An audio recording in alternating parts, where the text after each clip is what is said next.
বঙ্গবন্ধু তিনি ছিলেন ইরাকের একজন আল্লাহর ওলির বংশধর, এবং আমি অনেকের কাছ থেকে শুনেছি আল্লাহু আলাম তিনি গাউসে পাকের বংশধর বা গাউসে পাকের কাছের খুব লোকের বংশধর। তিনি একজন বড় আল্লাহর ওলির বংশধর হলো বঙ্গবন্ধু শেখ মুজিবুর রহমান।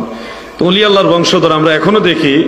বর্তমানে যিনি মাননীয় প্রধানমন্ত্রী তিনি কিন্তু তাসাউফপন্থী, এটা আপনারা জানেন কিনা আমি জানি না, তবে তিনি তো তরিকত তাসাউফ ওলি আল্লাহ পীর বুজুর্গ তাদেরকে মান।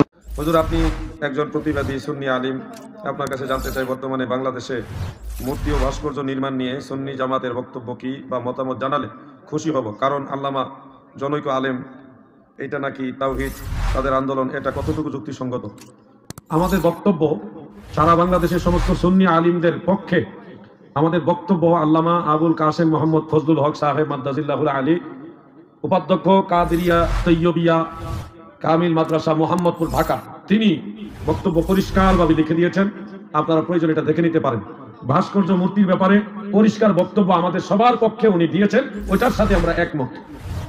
ওটা দেখে নেবেন, তাহলেই বুঝে নেবেন। আর বর্তমানে এই আলোচনাটা এই জন্যই করতে চাচ্ছি না, কারণ এটা মূলত ভাস্কর্য মূর্তি এগুলি কেন্দ্রিক কি না, নাকি রাজনৈতিক কোনো উদ্দেশ্য হাসিলের জন্য, এটা নিয়ে ব্যাপক আলোচনা সমালোচনা চলছে।